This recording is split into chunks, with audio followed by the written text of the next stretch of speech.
एक थी मानोबल जो किसी की चहीती लाडली ना थी। इसने शहर के एक कबाड़ खाने में आंख खोली और फिर अपनी माँ और दूसरे बहन भाइयों के साथ मुख्तलिफ जगहों की तब्दीली के बाद एक कसाब की दुकान के पास रहने लगी। वो जरा बड़ी हुई तो एक दिन उसकी बहन रानो बली को एक बहुत प्यारी सी बच्ची एक बड़ी सी गाड़ी में बैठा कर ले गई और उसका भाई खूनखार कुत्ते के हाथों दुनिया से रुखसत हो गया।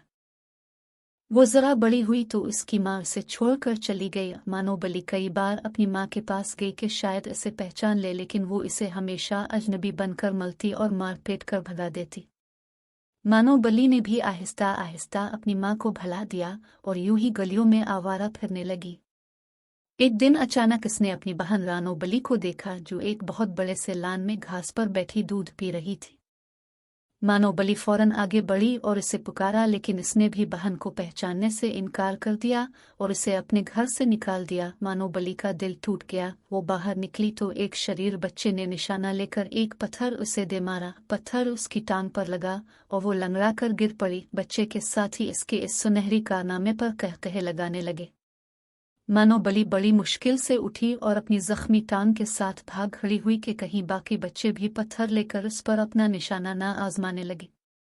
इससे इंसानों पर गुस्सा आने लगा कि वो किस दीदा दिलेरी से हम जैसे मासूम जानवरों पर जुल्म करते हैं और उन्हें कोई कुछ नहीं कहता। वो अपनी जख्मी टांग के साथ एक घर में दाखिल हुई तो वहाँ एक मेहरबान बच्ची से इसका वास्ता पड़ा जिसका नाम जैनब था। जैनब को उसकी हालत पर बहुत तरस आया। कुछ देर बाद वो इसके लिए एक प्याले में दूध ले आई। मानो पहले तो झिझकी, उससे भूख भी जोरों की लगी हुई थी। मानो बली ने थोड़ा सा दूध पिया तो उसकी भूख और ज्यादा जाग अलिफाटे। उसने जल्द ही सारा दूध पी लिया और लेट गई। जैनब अंदर चली गई तो मानो बली ने भागने का सोचा, मगर अपने इस नए मेहरबान दोस्त को छोड़ने को इसका जी ना चाहा। आखिर जैनब आई तो इसके हाथ में मरहम पट्टी थी। मरहम पट्टी होने के बाद मानो बली को कुछ सुकून हुआ तो वो सो गई। अगले दिन जैनब उसे अपने घर के अंदर ले गई। इसके वालिदैन भी मानो बली को मेहरबान और अच्छे मालूम हुए, चुनांचे जल्द ही वो इस घर में घर के एक फर्द की तरह रहने लगी। मानो बली का दिल वहां लग गया। इन सब की मेहरबानियों का सिला इसने ये दिया कि इस घर में से तमाम चूहों को घर छोड़ने पर मजबूर कर दिया। लाल बेग और दूसरे कीड़े मकोड़े भी इसने खत्म कर डाले। जब से वो इस घर में आई थी चूहों की जान पर बनी हुई थी।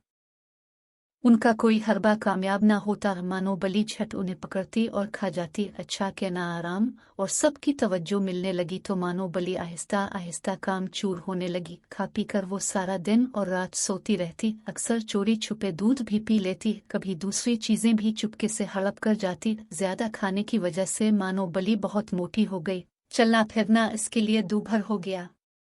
एक रोज चूहों ने बावर्ची खाने में हिला बोला तो मानो बली उनके पीछे दौड़ी, मगर जल्द ही थक गए। चूहे भी मानो बली की कमजोरी जान गए थे। वो हर रोज आदेर अलिफादेर फिरते और मानो बली उन्हें पकड़ न पाती क्योंकि वो बहुत मोटी हो गई थी। दौड़ने से इसका सांस फूल जाता और वो थक जाती। एक दिन उसने घर वालों को कहते सुना कि मानो बली को वापस छोड़ देना चाहिए क्योंकि ये किसी काम की नहीं रही।